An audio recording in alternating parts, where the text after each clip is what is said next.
সে সকালবেলা ঘুম থেকে উঠে হাতে একটা বিড়ি কিংবা সিগারেট না নিলে বাথরুমে গিয়ে ওর টয়লেট হবে না। এর কারণটা কি স্যার? আমরা কিন্তু হ্যাবিচুয়েটেড। সেই Indian toilet versus western toilet কোনটা আমাদের জন্য বেস্ট? অবশ্যই ইন্ডিয়ান টয়লেট বেস্ট। আয়ুর্বেদিক ডক্টরের কাছে এখানে অনেক বেশি খরচ। এটা 100% মিথ্যা কথা। সবচেয়ে বেশি সমস্যা মানুষের কোষ্ঠকাঠিন্যের সমস্যা। লেস ফাইবার ডায়েট যেটা আমরা খাচ্ছি। Welcome to Khairul Alam healthcast. আজকে আমি উপস্থিত হয়েছি একজন বিশেষজ্ঞের কাছে। ভারতবর্ষে এখন সবচেয়ে বেশি সমস্যা সেটা হচ্ছে পেটের সমস্যা। পেটের সাথে কানেক্টেড হচ্ছে আমাদের পুরো বডি। আমরা কি খাচ্ছি, কিভাবে চলাফেরা করছি, সম্পূর্ণ যে আমাদের লাইফস্টাইল, তার সাথে সাথে কিন্তু আমাদের যে মানসিকতা, আমাদের যে স্কিন পুরোপুরি তার উপরে ডিপেন্ড করছে। আমাদের যে মাঝে মাঝে যে ডিপ্রেশনে চলে যায়, মুড সুইং হওয়া, তা কিন্তু অনেকখানি পেটের সাথে জড়িত। এবং যে আমাদের যাদের গাট ঠিক আছে, মানে যাদের পেট ঠিক আছে, তাদের কিন্তু অনেকটাই লাইফস্টাইল ভেবে নিতে হবে ঠিক আছে। কিন্তু আজকে ভারতবর্ষের সবচেয়ে বেশি সমস্যা হচ্ছে পেটের সমস্যা। বেশিরভাগ লোক ভোগে কোষ্ঠকাঠিন্যে। তার জন্য আমি আজকে উপস্থিত হয়েছি একজন বিশেষজ্ঞের কাছে। তিনি একজন ডক্টর। তাহলে চলুন শুরু করা যাক। স্যার, সবার প্রথমে ছোট্ট করে আপনার একটু ইন্ট্রো দেবেন। আমি doctor Mohammad Roushan Ali, consultant proctologist in Ayurveda. আমি প্রথমে BAMS অর্থাৎ bachelor of Ayurvedic medicine and surgery করেছি কলকাতা একমাত্র government Ayurvedic medical college, JB Roy state Ayurvedic medical college and hospital. তারপরে সেখানে আমি 2 বছর as a junior house surgeon and as a senior house surgeon কাজ করেছি। তারপরে PG certificate course from institute of medical science BHU Benares Hindu university থেকে করেছি। তারপরে পারুল ইউনিভার্সিটি থেকে ফেলোশিপ ইন খারসূত্র কমপ্লিট করেছি। দীর্ঘ 13 বছর ধরে আমি অ্যানারেক্টাল ডিজিজ, বিশেষ করে পাইলস, ফিস্টুলা, ফিশার এর ট্রিটমেন্ট করে থাকি। আজকাল যেটা সবচেয়ে বেশি সমস্যা মানুষের কোষ্ঠকাঠিন্যের সমস্যা। তাহলে এই কোষ্ঠকাঠিন্য মানুষের হচ্ছে কেন? কোষ্ঠকাঠিন্য হওয়ার অনেকগুলোই কারণ আছে। কম আঁশযুক্ত বা লেস ফাইবার ডায়েট যেটা আমরা খাচ্ছি, যার ফলে কোষ্ঠকাঠিন্য হয়। তাছাড়া আমাদের অলসতা বা অকর্মণ্যতা। আমরা এখান থেকে 1 কিলোমিটার বা 50 মিটার দূরে কোথাও গেলে আমরা বাইকে যাই। আমাদের হাঁটার অভ্যাসটা কমে গেছে, ব্যায়াম, এক্সারসাইজ এগুলো কমে গেছে। আমরা কম পানি পান করছি। এইসব বিভিন্ন কারণে আমাদের কোষ্ঠকাঠিন্যটা দিনের পর দিন বেড়েই চলেছে। আয়ুর্বেদের প্রতি একধারে কিছু লোকের আস্থা বেড়ে চলেছে, আবার বেশিরভাগ লোকের কিন্তু অনেকখানি আস্থা কমে যাচ্ছে। আয়ুর্বেদিকের সাথে যে অ্যালোপ্যাথিক চিকিৎসা ব্যবস্থা, তাদের মানে ছোট্ট একটু পার্থক্যটা বলে দিন। প্রথমেই বলি যে আয়ুর্বেদ জিনিসটা কি। আয়ুর্বেদকে যদি আমরা সন্ধি বিচ্ছেদ করি, তাহলে আয়ু প্লাস বেদ। আয়ু মিনস হচ্ছে লাইফ, জীবন। Veda means knowledge. তো life of knowledge is called Ayurveda. তো যে কোনো চিকিৎসা বিজ্ঞানের ক্ষেত্রেই, অ্যালোপ্যাথিক চিকিৎসা বিজ্ঞান হোক, হোমিওপ্যাথিক চিকিৎসা বিজ্ঞান হোক, আয়ুর্বেদ চিকিৎসা বিজ্ঞান হোক, যতগুলো চিকিৎসা বিজ্ঞান আছে পৃথিবীর মধ্যে, তার মধ্যে একমাত্র আয়ুর্বেদ চিকিৎসা বিজ্ঞানে জীবন সম্পর্কে পুরোপুরি ব্যাখ্যা করা হয়েছে। যেমন একটা পেশেন্টের জ্বর হয়েছে, একটা পেশেন্ট টাইফয়েড হয়েছে, বা ক্যান্সার হচ্ছে, বা ডায়াবেটিস মেলাইটাস, অনেক ধরনের কার্ডিওভাস্কুলার ডিজিজ হচ্ছে, তো তার ট্রিটমেন্ট দেওয়া আছে। কিন্তু আয়ুর্বেদে এই রোগগুলো যাতে না হয়, কি কি করলে আমাদের এই রোগগুলো হবে না বা এই রোগগুলোকে প্রিভেনশন করা যায়, একমাত্র আয়ুর্বেদেই উল্লেখ করা আছে। এবার বলি, এই যে আয়ুর্বেদের যে একটা মানুষের প্রতি কিছু সংখ্যক মানুষের প্রতি অনীহা, তার মেন কারণ হচ্ছে যে আনরেজিস্টার্ড ডক্টর বা যারা হয়তো 8 পাস 10 পাস, বেকার যুবক, যারা বেকার সমস্যা যত বাড়ছে, এখানে সেখানে মার্কেটিং করা, ক্যাম্প করা, যেখানে রেজিস্টার্ড ডক্টর নেই। আর দেখবেন ভ্যান রিক্সা, বিভিন্ন রকম, মানে কি বলবো, GMP সার্টিফাইড কোনো কোম্পানির মেডিসিনই নয়, যেখানে অনেকগুলো স্টেরয়েড মেশানো আছে, তো সেই দিয়ে ট্রিটমেন্ট করা। একটা পেন ম্যানেজমেন্টের ক্ষেত্রে একটা আয়ুর্বেদিক কন্টেনারে অনেকগুলো 60টা বা 30টা ক্যাপসুল আছে কিংবা ট্যাবলেট আছে। সেখানে কিন্তু দেখবেন যেগুলো জিএপি সার্টিফাইড মেডিসিন নন, তার মধ্যে কিন্তু অনেকগুলো স্টেরয়েড মেশানো থাকে, এবং সেই মেডিসিনটা খেলে তাকে ততক্ষণ কাজ করতেই হবে, কিন্তু যখনই স্টপ করে দিল তখন আবার পেন শুরু হয়ে গেল। সুতরাং তখন ওই পেশেন্টের কাছে যাচ্ছে যে আয়ুর্বেদ ভালো না। কিন্তু আয়ুর্বেদের জায়গায় আছে, অবশ্যই ভালো। একটা জিনিস আয়ুর্বেদিক নিয়ে যেটা সবচেয়ে বেশি প্রচলিত মানুষের মাঝে, আয়ুর্বেদিক ডক্টরের কাছে কেউ যদি যায় তাহলে সেখানে অনেক বেশি খরচ। স্যার এই কথাটা কি একদম মানে সত্য না ভিত্তিহীন? এটা 100% মিথ্যা কথা। মানে এটা সাধারণ লোকের মধ্যে প্রচলিত আছে। আমি একটু আগেই বললাম যে বিভিন্ন আনকোয়ালিফাইড ডক্টর বসে আছে। তো কি হচ্ছে, একটা সেন্টার খুলে দিয়েছে, ফুড সাপ্লিমেন্ট খুলে দিয়েছে, এলিমেন্টাল কিছু মেডিসিন নিয়ে বসে গেছে। তো আমি একটা কথা শুধু ছোট্ট করে বলি, অর্জুন গাছের ছাল আমরা সবাই গ্রামে গঞ্জে জানি যে এটা কার্ডিওভাস্কুলার ডিজিজে, হার্ট ডিজিজে ব্যবহার করা হয়। এই অর্জুন গাছের ছালে যে অর্জুনিন অ্যালকালয়েড আছে তার উপর বেস করে কার্ডিওভাস্কুলার ডিজিজের উপরে কাজ করে। এই ক্ষেত্রে অর্জুন একটা ক্যাপসুল বা ট্যাবলেট, বাজারে যদি আমি 60টা ট্যাবলেটের একটা অর্জুন ক্যাপসুল বা ট্যাবলেট ভালো একটা রেপুটেড কোম্পানির খুঁজি, তাহলে আমরা 150 থেকে 200-র মধ্যে পেয়ে যাব। কিন্তু যখনই ওটা ফুড সাপ্লিমেন্ট হিসাবে ব্যবহার করা হচ্ছে বা কোনো একটা মাল্টিন্যাশনাল কোম্পানির মেডিসিন করা হচ্ছে, তখন ওর প্যাকেটে লেখা হচ্ছে 60টা ট্যাবলেটের দাম হচ্ছে 600 টাকা, 1000 টাকা, 1500 টাকা। তাহলে যেখানে আমি মেডিসিনটা 150 থেকে 200-র মধ্যে পেয়ে যাচ্ছি, সেটা চলে এসে 600 থেকে 1000 টাকা। এই করে যখন মেডিসিন একটা পেশেন্টকে যখন 15 দিনের কিংবা 1 মাসের ওষুধ দেওয়া হচ্ছে, তখন তার ভ্যালুটা বেড়ে যাচ্ছে প্রায় 10,000 টাকা বা তার বেশি। সুতরাং আমি আয়ুর্বেদিক চিকিৎসা কোনো রেজিস্টার্ড ডাক্তারের কাছে করলাম না আনরেজিস্টার্ড ডাক্তারের কাছে করলাম, তার উপর বেস করে ভ্যালুটা নির্ভর করে। একজন অভিজ্ঞ বা রেজিস্টার্ড আয়ুর্বেদিক ফিজিশিয়ানকে দেখালে কোনো মতেই ওই ধরনের মেডিসিনগুলো প্রেসক্রাইব করেন না। সুতরাং কোনো মতেই যে আয়ুর্বেদিক চিকিৎসা খুব কস্টলি, ব্যয় সাপেক্ষ, সেটাও কোনো মতেই সঠিক না। আমরা যদি নিজেদের মলটা দেখে নিই তাহলে বুঝতে পারবো আমাদের পেটের অবস্থা কি আছে। স্যার এই কথাটা কি কতটা সত্য? অ্যাকচুয়ালি মল একটা স্বাভাবিক রং আছে, যেমন হচ্ছে বাদামি থেকে কারো বাদামি রঙের হয়। কিছু কিছু ক্ষেত্রে ব্যক্তিবিশেষের মলের রং পরিবর্তন হতে পারে। তবে একটা ম্যালিনা বলে অসুখের নাম আছে, যেটা হচ্ছে গাঢ় কালো রঙের মল। সেখানে আমরা ভাববো যে জিআই সিস্টেম থেকে কোনো ব্লিডিং হচ্ছে, গ্যাস্ট্রোইন্টেস্টাইনাল সিস্টেম থেকে কোনো ব্লিডিং হচ্ছে, কোলন থেকে ব্লিডিং হচ্ছে, ইন্টেস্টাইনাল থেকে ব্লিডিং হচ্ছে, তখন একটা ভয়ের কারণ থাকছে। তারপরে হচ্ছে স্টুলের গায়ে মল যখন বেরিয়ে আসে তার সঙ্গে যে বার্নিং পেন থাকছে, তখন আমরা সেটাকে ফিসার হিসেবে ডায়াগনোসিস করে থাকি। যখন টয়লেটে যাচ্ছি, টয়লেটের পরে যখন টয়লেট করা হয়েছে তখন ড্রপ বাই ড্রপ ব্লিডিং হচ্ছে, তখন আমরা তাকে হেমোরাইডস বলবো। সুতরাং মলের কালার দেখেও আমরা ডায়াগনোসিস করতে পারি। এবং এক্ষেত্রে একটা খুব সতর্কবার্তা, যে কালো রঙের মল হওয়া মানে একটা ভয়ের বিষয়। যদি না পেশেন্ট আয়রন কিংবা ফলিক অ্যাসিড বা এমন কিছু মেডিসিন আছে যেটা হয়তো মলের রং কালো করে, সেই ব্যতীত যদি এমনি নর্মালি যদি মলের রং কালো হয়, তাহলে ততক্ষণাৎ বিশেষজ্ঞ ডাক্তারের পরামর্শ নেওয়া উচিত। আমাদের যদি শরীরে জ্বর হয়েছে, ঠান্ডা লেগেছে, স্কিনে কোথাও প্রবলেম হয়েছে, অর্থাৎ চর্মরোগের কোনো সমস্যা, হার্টের কোথাও প্রবলেম, আমরা ডাক্তারের কাছে তৎক্ষণাৎ ছুটে যাই। কিন্তু যখন আমাদের এই মলদারে কোনো প্রবলেম হয় কিংবা এই রিলেটেড যখন প্রবলেম হয়, তখন আমাদের এতটা লজ্জাবোধটা কেন হয়? এটা তো বিশাল বিপজ্জনক একটা ব্যাপার, এবং আমি প্রত্যেকদিন এটাকে ফেস করি। যে লজ্জার কারণে ছেলে হোক কিংবা মেয়েদের ক্ষেত্রে বেশি সমস্যাটা, যে ভয়ে বা লজ্জাতে ডাক্তারবাবুর কাছে আসতে চায় না, যে ডাক্তারবাবু চেক করতে চাইবেন, আমাকে চেক করাতে হবে। কিন্তু এটা কিন্তু লজ্জাটা বিশাল ভয়ের কারণ। আমি এরকমও পেশেন্ট দেখেছি লজ্জার কারণে ফার্মেসি থেকে ওষুধ কিনে খেয়েছে, আমার কাছে লাস্ট অবস্থায় এসেছে আমি যখন পারফেক্টাল এক্সামিনেশন করে দেখছি যে পেশেন্টের ক্যান্সার। আমি পেশেন্টকে ততক্ষণ আর একটা কোলোনোস্কোপি করতে দিলাম, তারপর রিপোর্ট ক্যান্সার চলে আসলো। তো সুতরাং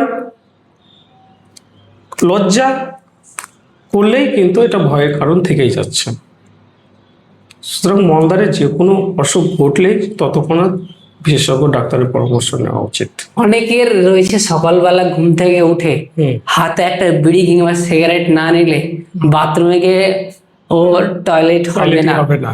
এর কারণটা কি স্যার? অ্যাকচুয়ালি আমরা কিন্তু হ্যাবিচুয়েটেড, মনুষ্য জাতি হ্যাবিচুয়েটেড, আমরা যেটা অভ্যাস করবো সেটাই হবে। অনেকে যেমন বলে যে আমি যতক্ষণ না মুখে ব্রাশ নেব ততক্ষণ না আমার কিন্তু পটি হবে না, কি বলবো আমি যতক্ষণ না বিড়ি সিগারেট নিচ্ছি ততক্ষণ না হবে না। এটা কিন্তু হ্যাবিচুয়েটেড হয়ে গেছে। সুতরাং এগুলো দূর করা খুবই দরকার, এগুলোকে এই খারাপ অভ্যাসগুলোকে বাদ দেওয়া খুবই দরকার। কারণ হচ্ছে যে স্মোকিং, এটা কিন্তু দুটো কারণের এর ইফেক্ট পড়ে। একটা হচ্ছে জিআই সিস্টেমের সমস্যা করে, বিশেষ করে অনেকে এটাকে অ্যাভয়েড করে যে এপিগ্যাস্ট্রিক পেন হয়, যে ক্রনিক গ্যাস্ট্রাইটিস হয়। তাছাড়াও এই ক্ষেত্রে ইনফ্লামেটরি বাইল ডিজিজ বা ক্রনস ডিজিজ এর মতন বিভিন্ন রকম রোগ দেখা দিতে পারে। তাছাড়া 2 নম্বর, স্মোকিং করার সময় টয়লেটের সময় অনেকক্ষণ থেকে যায়। তো দীর্ঘক্ষণ সময় থাকলে কি মলদ্বারের অংশে বেশি চাপ পড়ার ফলে হেমোরয়েডস বা পাইলসের মতো রোগ সৃষ্টি হতে পারে। কারো যদি পটির মাধ্যমে ব্লাড বেরিয়েছে তখন সে ভেবে নেয় তার পাইলস হয়েছে। স্যার, পটির মাধ্যমে যদি ব্লাড বেরোয় তাহলে কি তার পাইলস হয়েছে? কোশ্চেনটা খুব সুন্দর কোশ্চেন, এবং এটা আমি প্রত্যেক দিনই ফেস করি। কারণ হচ্ছে অনেকেই অনেক জায়গায় যখন চিকিৎসা করতে যান, পেশেন্ট প্রথমে এসে বলেন যে আমাদের কিছু পাইলস হয়েছে। আমি বলছি, আপনি কি করে বুঝলেন যে পাইলস হয়েছে? পায়খানা দ্বার দিয়ে মলদ্বার দিয়ে রক্ত যাচ্ছে। তো এটা পুরোপুরি ভুল কথা যে পায়খানা দ্বার দিয়ে রক্ত যাওয়া মানে পাইলস, সেটা নয়। পায়খানা দ্বার দিয়ে অনেক কারণে ব্লাড যেতে পারে, যেমন হচ্ছে কোলন ক্যান্সার থেকে যেতে পারে, কোলোরেক্টাল ক্যান্সার থেকে যেতে পারে, রেক্টাল পলিপ থেকে যেতে পারে, পাইলস থেকে যেতে পারে, ফিশার থেকে যেতে পারে। অনেক সময় ইন্টারনাল ওপেনিং, ফিস্চুলার ক্ষেত্রে ইন্টারনাল ওপেনিং যদি ইনফ্ল্যামেটরি থাকে সেখান থেকে পাশের সঙ্গে রক্ত যেতে পারে। সুতরাং রক্ত যাওয়া মানেই পাইলস, এই কথাটা পুরোপুরি ভুল। রেকটাম ক্যান্সার এটা যে ধীরে ধীরে বেড়ে চলেছে, এটা কি করে বুঝবে? আমরা কি করে সতর্ক হবো হ্যাঁ আমার এটা হতে চলেছে? পেশেন্ট যখন আমার কাছে আসে তখন পেশেন্ট কমপ্লেন নিয়ে আসে যে ব্লিডিং হচ্ছে পার রেকটাম, এবং সেটা হিউজ পরিমাণ ব্লিডিং হচ্ছে, খুব বেশি রক্তপাত হচ্ছে, বারবার রক্তপাত হচ্ছে, এটা একটা কারণ। এবং আমরা পার রেকটাল যখন এক্সামিনেশন করি, ডিআরটি করি, তখন একদম হুড় করে ব্লাড বেরিয়ে আসে, পেশেন্টের ওজন কমে যায়, পেশেন্টের খিদে কমে যায়। এবং আমরা এই লক্ষণগুলো যখন দেখি এবং যে ব্লিডিংটা হয় তার সময় একটা ফাইল স্মেল বা দুর্গন্ধ থাকে, তখন আমরা সাসপেক্ট করি যে এটা সিএ রেকটাম। তখন আমরা প্রথমে পেশেন্টকে কোলোনোস্কোপি করতে দিই, এবং colonoscopy with biopsy if needed, এইভাবে আমরা লিখে দিই। যখন যিনি গ্যাস্ট্রোন্টারোলজিস্ট কোলোনোস্কোপি করছেন, উনি যখন কোলোনোস্কোপি করছেন তখন যদি ওনারও মনে হয় যে না সন্দেহ হতে পারে, তখন ওখান থেকে একটা মাস নিয়ে ওটা হিস্টোপ্যাথোলজিক্যাল এক্সামিনেশনে পাঠানো হয়। তারপরে সেই রিপোর্টের উপর বেস করে আমরা তখন ওটাকে কনফার্ম হয় যে ওটা সিএ রেকটাম ওর নর্মাল কিছু গ্রোথ, অ্যাবনর্মাল গ্রোথ। স্যার, এই জিনিসটা কি আর্লি এজে দেখা যেতে পারে না আফটার 40 পরে এই জিনিসটা বেশি দেখা যায়? ভাবতে অবাক লাগে, 5 বছর 6 বছরের বাচ্চা ফিস্চুলা নিয়ে আসছে, এটা ভাবতেই অবাক লাগে। 5 বছর 6 বছরের পেশেন্ট পাইলস নিয়ে আসছে। কি করে তাদের কেন এই সমস্যাটা বাড়ছে? কনস্টিপেশন, এই যে ফিশার হচ্ছে, মানে মা বাবা ভালোভাবে মানে টয়লেটের প্রশিক্ষণ দিতে পারছে না, বাচ্চা 2 দিন 3 দিন পটি করছে না, তারপরে যখনই 3 দিন 4 দিন পরে পটি করতে যাচ্ছে তখন হার্ড স্টোন হয়ে পায়খানার জায়গাটা ক্র্যাক করে দিচ্ছে, ফের ফাটিয়ে দিচ্ছে, ওখান থেকে একটা ফিশার তৈরি হয়ে যাচ্ছে। আর ফিশারটা যখনই দীর্ঘদিন সময় ধরে থাকছে তখন ওখান থেকে ফিস্চুলা হয়ে যাচ্ছে। সুতরাং কোনো রোগের ক্ষেত্রেই বলবো না যে আফটার 40 হবে, তবে হ্যাঁ এটা বলতে পারি যে 40-এর পরে সব কিছুর ঝুঁকি, একটা রোগ হওয়ার ঝুঁকিটা বেড়ে যায়। আমি একটা ডেটা পড়ছিলাম, সেখানে আমেরিকায় আফটার 40 এজ ওটা মাস্ট সবার জন্য কোলোনোস্কোপি করতে হবে, কারণ ওখানে তার পরিমাণটা অনেক বেশি সেই ক্যান্সারের। একদম সেটাই বলছি। সেই জিনিসটা কিন্তু আমাদের ইন্ডিয়াতে এখনো সেই সচেতনতাটা আসেনি। আসেনি। কোষ্ঠকাঠিন্য হলে এত মল, মানে কেউ যখন টয়লেট থেকে বেরোয় প্রচন্ড দুর্গন্ধ করে। কেন স্যার? মোটামুটি আধা ঘন্টা এরকম হচ্ছে, তারপরে কেউ যেতেই পারে না, এতটা দুর্গন্ধ। ডাস্টবিনে যে এগুলো আছে আমরা যদি 2-3 দিন রেখে দিই তাহলে কি হতে পারে? প্রচুর দুর্গন্ধ ছড়াবে, ইভেন কি পুরো রুমেই দুর্গন্ধ হবে। সেরকম মলটা কি? মলটা হচ্ছে আনডাইজেস্টেড ফুড ম্যাটেরিয়ালস, মানে যেটা ডাইজেশন হয়নি শরীরের মধ্যে, সেটাই হচ্ছে মল, মানে বজ্র পদার্থ। তো সেটা যদি প্রত্যেক দিনই ইভাকুয়েশন করা দরকার, প্রত্যেক দিন ওটা খালি করে দেওয়া দরকার। কিন্তু 2 দিন 3 দিন 4 দিন হচ্ছে না, এই যে পেটে জমে থাকছে, তার কোনো একটু দুর্গন্ধ ছড়া। স্যার, যে আমাদের যে পেটের যে ব্যাকটেরিয়াগুলো, মানে গাট ব্যাকটেরিয়া, তাদের জন্য আইডিয়াল খাবার কি? আমরা কোন ধরনের খাবার খেলে আমাদের পেটের জন্য খুব ভালো? শাকসবজি বেশি করে খাওয়া। আমরা যেটা ভুল করি সেটা হচ্ছে আমরা যে বাঙালি আমরা ভাত বেশি খাই, কিন্তু অ্যাকচুয়ালি নিয়ম হচ্ছে অর্ধেক ভাত অর্ধেক সবজি। কিন্তু আমরা 90% ভাত খাই, 10% আমরা সবজি নিই। তো এই সবজিগুলো বেশি পরিমাণে খাওয়া, তাছাড়া টক দই জাতীয় জিনিসগুলো বেশি বেশি করে খাওয়া, যেক্ষেত্রে আমাদের গাটটা ভালো থাকবে এবং ভালো ব্যাকটেরিয়া গ্রোথ হবে, খারাপ ব্যাকটেরিয়াগুলো ধ্বংস হবে। এক্ষেত্রে আমরা গাটটাকে ঠিকঠাক রাখতে পারি। স্যার, ফাইবারের সাথে গাট ব্যাকটেরিয়ার সম্পর্ক? 100% সত্য কথাটা। কথা হচ্ছে ফাইবারযুক্ত খাবার খাওয়া মানে কি, ওটা ভালো করে বুঝতে হবে যে ফাইবারযুক্ত খাবার মানে আমরা বাংলায় বলছি আঁশযুক্ত খাবার। এর মানে কি, আমরা আঁশযুক্ত খাবার খেলে তার মধ্যে যে protein, fat, carbohydrate, amino acid যা আছে ব্লাড সার্কুলেশনের মধ্যে নিয়ে নেওয়া হলো, তারপরে যে আনডাইজেস্টেড যেটা হলো সেটা যে বেরিয়ে আসে, ওর মধ্যে যে ফাইবারটা থাকে এটা কি করে, মলটাকে একত্রিত করে নরম করে রাখে, সফট করে রাখে। এই সফট করে রাখলে ওটা কি তাড়াতাড়ি ইভাকুয়েট হয়ে যায় এবং পেটটা ক্লিয়ার হয়ে যায়।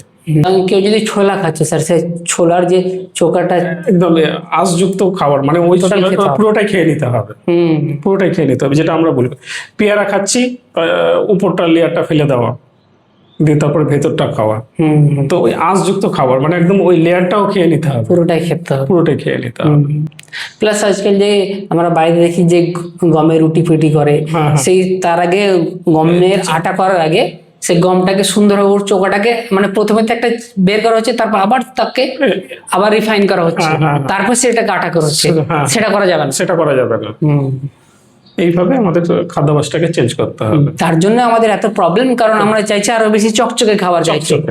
সেই চকচকে থেকে দূরে থাকতে হবে, যেটা আইডিয়াল সেটা করতে হবে। সবকিছু দিক থেকে সায়েন্স এগিয়ে যাচ্ছে, কিন্তু আমরা এই জায়গাগুলোকে যত সায়েন্সের মানে এই জিনিসগুলোকে নিচ্ছি, তার মধ্যে কিছু যে ট্র্যাডিশনাল যে সিস্টেমগুলো সেগুলোকে আমরা অ্যাভয়েড করে যাচ্ছি বলে এত সমস্যাগুলো চলে আসছে। এই যে টয়লেট, সেই টয়লেট থেকে এখন তো ধীরে ধীরে যেটা বেড়ে চলেছে ওয়েস্টার্ন টয়লেট প্রত্যেকের বাড়িতে। আগে আমাদের চলতো ইন্ডিয়ান টয়লেট। সেই Indian toilet versus western toilet, কোনটা আমাদের জন্য বেস্ট? অবশ্যই ইন্ডিয়ান টয়লেট বেস্ট।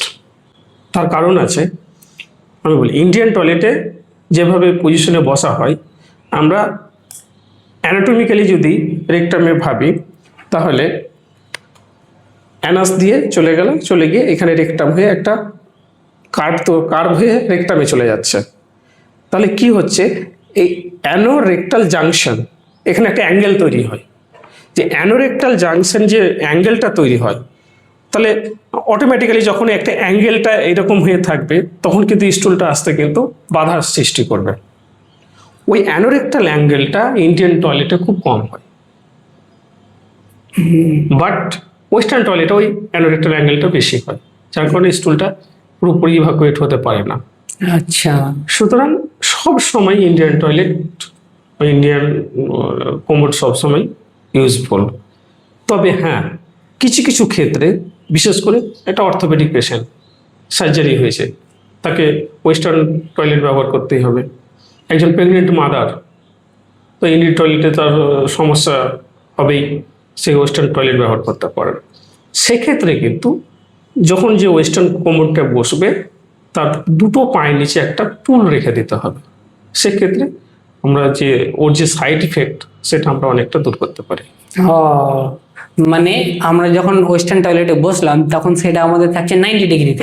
হ্যাঁ, কিন্তু যখন আমরা ইন্ডিয়ান টয়লেটে বসি তখন তার মোটামুটি 35 থেকে 40 ডিগ্রি অ্যাঙ্গেলে এরকমটাই বসা হয়। থাকছে, হ্যাঁ, তো সেই ক্ষেত্রে যদি আমরা ওয়েস্টার্ন টয়লেটে বসি তাহলে পাটা উঠে দিলে তাহলে মোটামুটি ওই অ্যাঙ্গেলের কাছাকাছি আসবে, কাছাকাছি চলে যেটা বললেন তার ফলে কিন্তু আমাদের কোনো প্রবলেম হয় না হ্যাঁ। যে টুলটা পাস হতে। ওয়েস্টার্ন টয়লেটটা করা হচ্ছে ইন ফিউচার, হয়তো বৃদ্ধাবস্থায় এল্ডার এজ, তখন হয়তো সম্ভব নয় ওখানে করা, তার জন্য বা হয়তো অর্থোপেডিক কোনো সার্জারি হয়েছে কিংবা কোনো অ্যানোরেক্টাল সার্জারি হয়েছে, পাইল স্পেশাল অফিসার কোনো সার্জারি হয়েছে কিংবা প্রেগনেন্ট মাদার আছে, তখন সে ওয়েস্টার্ন টয়লেট ব্যবহার করলো, বাদ বাকি ইন্ডিয়ান টয়লেট ইউজ করছে। সুতরাং দুটোই অপশনে রাখা। আর একদম ওয়েস্টার্ন টয়লেটেই আমি ইউজ করবো, ইট ইজ ভেরি ব্যাড। তো আমাদের একটা বিশেষভাবে ভয়, কোনো একটা ডাক্তারের কাছে বিশেষ করে অপারেশনে যাওয়ার আগে ফিসার প্লাস এই সমস্ত ডিজিজে তাদের একটা কোশ্চেন, অপারেশন এরপরে হবে না তো? আচ্ছা, ব্যাক আবার হতে পারে, তবে বিশেষ কারণও আছে ব্যাক হওয়ার। আচ্ছা, আমি পাইলস নিয়েই কথাটা বলি। পাইলস, প্রাইমারি যে পাইলস বা হেমারয়েডস, সেটা আমরা যদি অ্যানাল রিজনটাকে একটা ঘড়ির কাঁটা ধরি, এটা অ্যানাল রিজন, অ্যানাস, তো এটাকে আমি যদি ঘড়ির কাঁটা ধরি তাহলে এটা 12 o'clock, এটা 6 o'clock, এটা 3 o'clock। তাহলে পাইলস হয় তিনটে পজিশনে, একটা 3 o'clock পজিশন, একটা 7 o'clock পজিশন, একটা 11 o'clock পজিশন। তিনটে পজিশনে প্রাইমারি পাইলস হয়। তারপরে অন্যান্য জায়গাতে হয়, তখন সেটাকে সেকেন্ডারি পাইলস বলা হয়। এই যে প্রাইমারি পাইলসের ক্ষেত্রে 11 o'clock পজিশনে একটা পাইলস পেশেন্ট আমার কাছে এসছে, আমি দেখলাম 11 o'clock পাইলস মাস আছে, আমি সেটা তো সার্জারি করতে হবে বা খারসূত্র করতে হবে, যে ডাক্তারবাবু যেই মতো ব্যক্তির প্রকৃত উপর নির্ভর করে একটা অপারেশন করে নেওয়া হলো। তো 11 o'clock যে পাইলস মাসটা রিমুভ হয়ে গেল, সে ঠিক হয়ে গেল। তারপরে কিন্তু ও ডায়েট চেঞ্জ করছে না, খাদ্যাভ্যাস চেঞ্জ করছে না। ও বলছে আমি একবার অপারেশন করে নিয়েছি, না কোনো ব্যাপার নেই, যা দায় ডাক্তারবাবুর, আমরা আর কিছু ব্যাপার নেই, আমি সব খাবো, আমি ব্যায়াম করবো না, এক্সারসাইজ করবো না, জল বেশি খাবো না, আজযুক্ত খাবার খাবো না, আলস্য ভাব সবসময় থাকবে, ধূমপান করবে, এইসব ব্যাপারগুলো থাকবে। তখন 3 o'clock পাইলস হতে পারে, 7 o'clock পাইলস হতে পারে। তখন পেশেন্ট এসে বলবে যে ডাক্তারবাবু আমি তো একবার অপারেশন করেছি, তো আবার কেন হলো? তো সেক্ষেত্রে হতে পারে, কিন্তু উনি তো আর বুঝতে পারছেন না যে পজিশনটা অন্য। আমার তখন 11 o'clock হয়েছিল, এখন 3 o'clock হয়েছে, কিংবা 11 o'clock হয়েছে, 3 o'clock দুটো জায়গায় আমি অপারেশন করেছি, 7 o'clock বাকি ছিল সেই জায়গায় হয়েছে। এটা 1 নম্বর কারণ। আর 2 নম্বর কারণ হচ্ছে আমি যেটা করে থাকি সেটা হচ্ছে খারসূত্র থেরাপি। খারসূত্র থেরাপিটা একটু বলে দিই। খারসূত্র থেরাপি বলতে যে হেমারয়েডস হয়েছে, এটা অ্যাবনর্মাল গ্রোথ, মানে হেমারয়েডাল বেড ফুলে যাওয়া। তো ওটা যখন 3rd ডিগ্রি 4th ডিগ্রি হয় তখনই আমরা অপারেশনের কথা বলি। 1st ডিগ্রি 2nd ডিগ্রিতে এমনি মেডিসিন এবং ডায়েট দিয়ে পেশেন্টটা ঠিক হয়ে যায়। তো আমরা যখন খারসূত্র করি তখন কিন্তু আমরা ওটা কাটাছেড়া করে সেলাই করি না, স্টিচ দিই না, কিন্তু মডার্ন সার্জারিতে ওটা স্টিচও দেওয়া হয় কেটে। যাই হোক, আমি স্টিচ দিই না, ওটা অটোমেটিক উইদিন 7 days কেটে পড়ে যায়, কাটিং করে কেটে পড়ে যায়, তারপরে ওনটা হিল হয়ে যায়। এই ক্ষেত্রে according to WHO success rate more than 98%।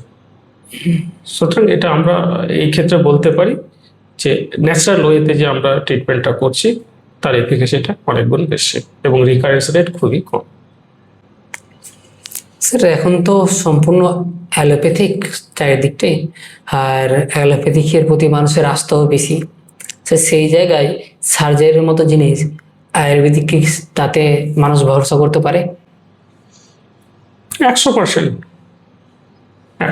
ভরসা করতে হবে। বিশেষ করে মানে আমার পার্টটাই আমি বলবো অ্যানোরেক্টাল ডিজিজের ক্ষেত্রে ভরসা করতে পারে।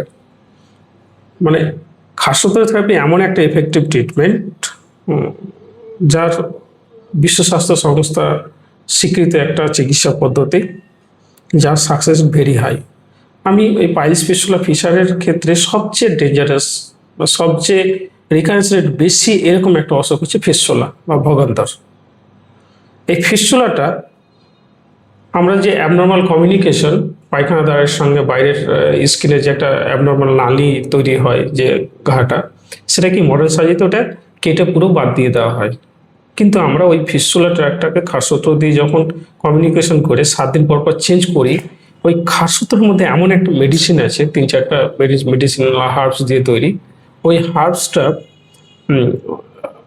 পাইলস মাস ফিস্টুলা ট্র্যাকটাকে, যে ট্র্যাক আছে ট্র্যাকটাকে কাটিং করে পুজোর আকারে বের করে দেয়। এবং আস্তে আস্তে কাটিং হচ্ছে, হিলিং হচ্ছে, কাটিং হচ্ছে, হিলিং হচ্ছে, এইভাবে একদম পুরো ফিস্টুলা ট্র্যাকটা রিমুভ হয়ে যায়। যে ফিস্টুলা এবং ফিসার এই দুটোর মধ্যে পার্থক্য কি? ফিস্টুলা মানে হচ্ছে পায়খানাদারের ভেতরে কোনো একটা জায়গায় ইনফেকশন হয়েছে, ইনফেকশন হলো, ওই ইনফেকশন হয়ে ওটা ভেতর গিয়ে পায়খানাদারের চারপাশে কোনো একটা জায়গায় গিয়ে ওপেনিং তৈরি হলো, দিয়ে ওখানে একটা অ্যাবনর্মাল কমিউনিকেশন, একটা যোগাযোগ তৈরি করলো, যেটাকে আমরা নালীঘা বলছি। এবং ওর সিমটমস হচ্ছে পুজ বা পাস, মানে পুজ বা পাস বেরোবে। আবার যখন পুজটা বেরিয়ে গেল তখন আবার নর্মাল চলে আসলো। পেশেন্ট ভাবে যে আমার কোনো অসুখই নেই, কিন্তু আবার হয়তো 1 মাস পর 1.5 মাস পরে আবার পুজ জমলো, তখন একটু ব্যথা হলো, পুজটা বেরিয়ে গেল, আবার নর্মাল চলে আসলো। এটা হচ্ছে ফিস্টুলা। আর ফিসার হচ্ছে পায়খানাদারে কোনো একটা জায়গায় ক্র্যাকিং হয়ে যাওয়া, ফেটে যাওয়া। মানে একটা পায়খানাদার আছে, পায়খানাদার একটা হার্ড স্টুল বেরোলো, ও জায়গা পাচ্ছে না ঠিকঠাক, পায়খানাদারটাই মানে হার্ড স্টুল এবং খুব বড় আকারের যখন স্টুল বেরোচ্ছে তখন তো নির্দিষ্ট একটা জায়গা লাগবে, কিন্তু সেই জায়গাটা পাচ্ছে না, তখন কি মলদ্বারের দেওয়ালে একটা প্রেশার দিয়ে দিচ্ছে, প্রেশার দিয়ে ওই জায়গাটাকে ফাটিয়ে দিচ্ছে, দিয়ে একটা ঘা তৈরি করে দিচ্ছে লংগিটিউডাল। ওই যে ঘাটা, সেটাকে বলা হয় ফিসার। ফিসারের মেন সিমটমস হচ্ছে, ফিস্টুলা যেমন বললাম পাস বা পুজ বেরোবে, ফিসারের মেন সিমটমস হচ্ছে severe burning pain. Severe burning pain বলতে আমরা যদি পেশেন্টকে বলি যে আপনি কি লঙ্কার গুঁড়োর মতো জ্বালা করে, বলছে হ্যাঁ, মানে কোন একটা ঘায়ে যদি লঙ্কার গুঁড়ো ছিটিয়ে দেওয়া যায় যেমন জ্বালা করবে, ওরকম স্টোল পাস হওয়ার পর জ্বালা করবে, সেটা হচ্ছে ফিসার। তো দেখি যে আমরা কেউ রাতের বেলা একটু ঝাল খেয়ে নিলে সেই প্রবলেমটা হয়। তো স্যার এরকমটা কতদিন যে সে ফিল করে তখন সে বুঝতে পারে না তার এই প্রবলেমটা হয়েছে? না, ফিসার হলে ব্লিডিং এর একটা চান্স থাকবে তাদের সাথে। হ্যাঁ, তার সাথে ব্লিডিং এর চান্স থাকবে। এবার হচ্ছে ব্লিডিং এর ভাগ আছে। মলদ্বারে ব্লিডিং যদি ড্রপ বাই ড্রপ বেরোয় আফটার ডেফিকেশন, টয়লেট করার পরে, তাহলে আমরা ওটা পাইলস ভাববো। কিন্তু যদি স্টুলের গায়ে লেগে মলটা যায় তখন আমরা ফিসার ভাববো। কিংবা একদম সিং করে একদম ফিনকি দিয়ে ব্লাডটা বেরোচ্ছে, তখন আমরা ফিসার ভাববো। সুতরাং কি ধরনের রক্তপাত কিভাবে বেরোচ্ছে তার উপর ডিপেন্ড করে একজন বিশেষজ্ঞ ডাক্তারই ডায়াগনোসিসটা করতে পারে। সাথে সাথে আরেকটা যে স্যার বড় সমস্যা, আমাশয়। স্যার এই আমাশয়টা হয় কেন? অর্গানিজম প্রোটোজোয়া আছে যে অ্যান্টামিবা হিস্টোলাইটিকা, ওই অ্যান্টামিবা হিস্টোলাইটিকা অর্গানিজমের কারণে আমাদের যে ইনফেকশনটা হয় ইন্টেস্টাইনে, ওই ইন্টেস্টাইনে ইনফেকশন হওয়ার ফলে যে মিকাস মেমব্রেন আমাদের মলদ্বার দিয়ে বেরোয়, যার লক্ষণ, এটা দু রকমের হতে পারে, একটা ব্যাসিলারি ডিসেন্ট্রি, একটা অ্যামিবিক ডিসেন্ট্রি। তো এখন তো অ্যান্টামিবা হিস্টোলাইটিকা এই প্রোটোজোয়ার জন্য আমাশয়টা হয়ে থাকে। স্যার আমাশয় হলে কি সেটা কি চিন্তার কারণ? না, এরকম বিশাল চিন্তার কারণ নাই। তবে এর সঙ্গে যেটা হয় যে ইনফ্ল্যামেটরি বাইল ডিজিজ একটা আছে, রোগ আছে, যে ক্ষেত্রে কখনো ডায়রিয়া, আবার কখনো কনস্টিপেশন, এর সঙ্গে যে একটা সাইকোলজিক্যাল সম্পর্ক আছে। সুতরাং সেক্ষেত্রে পেশেন্টকে সাইকোলজিক্যাল সাপোর্ট দেওয়া হয়, তার পেশেন্টকে কাউন্সিলিং করা হয়, এবং যে আমাশয়গুলো হয়, যে মিউকাস মেমব্রেনগুলো বেরোয়, সেটা দীর্ঘস্থায়ী ট্রিটমেন্ট করলে এটা নির্মূল করা সম্ভব।